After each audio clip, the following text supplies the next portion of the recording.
things are happening on the ground and they're seizing district after district, you must have some sort of an assessment, like a cutoff point. If this happens, then we're going to stop disengaging. And the same goes for the evacuation plan as well. Well, of course, the State Department, the Department of Defense, these are planning organizations. We're always planning for any contingency. And so when it comes to the safety and security of our people on the ground, when it comes to our diplomatic approaches, when it comes to our policy, of course we're planning for any number of contingencies. Yeah, I don't understand three things. One, I don't understand how you're able to make this claim that the Taliban actually want international acceptance and aid when there's nothing in their history that suggests that they do. I've asked you about this before, and there's no good answer other than, oh, well, a bunch of them are in Doha talking. But that doesn't mean anything. They never wanted internet or cared about it. They were perfectly happy when Pakistan was the only country on the planet that recognized them.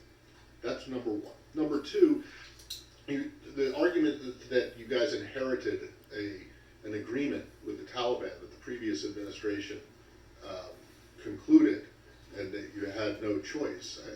I don't understand that either. This administration inherited plenty from the previous administration that it absolutely reversed. Are you saying that you're not confident in your negotiating skills, that you could have renegotiated that you couldn't have renegotiated a deal with the Taliban, and that are you saying that the president in fact didn't want to take troops out, didn't want to withdraw?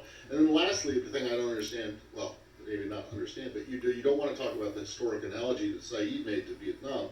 Let's go next door to Cambodia. Are you familiar at all with the letter that Sirik Matak wrote to John Gunther Dean, who was the U.S. ambassador to Cambodia in April of 1975? If you're not familiar it's been a while. I suggest you familiarize yourself with it because it may end up being sadly prescient. But if you could answer the first two, that Sure. would be great.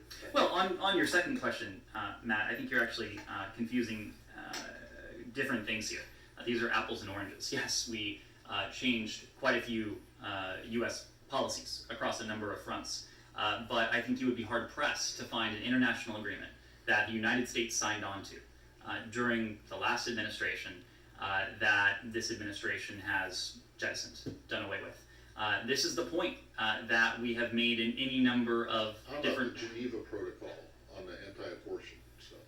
This was the point that we have made on any number of steps about the importance of the durability of American foreign policies, American foreign policy across administrations. How about the agreements with the Northern Triangle, with Mexico and the Northern Triangle? Those are international agreements that you guys jettisoned. These are, Matt.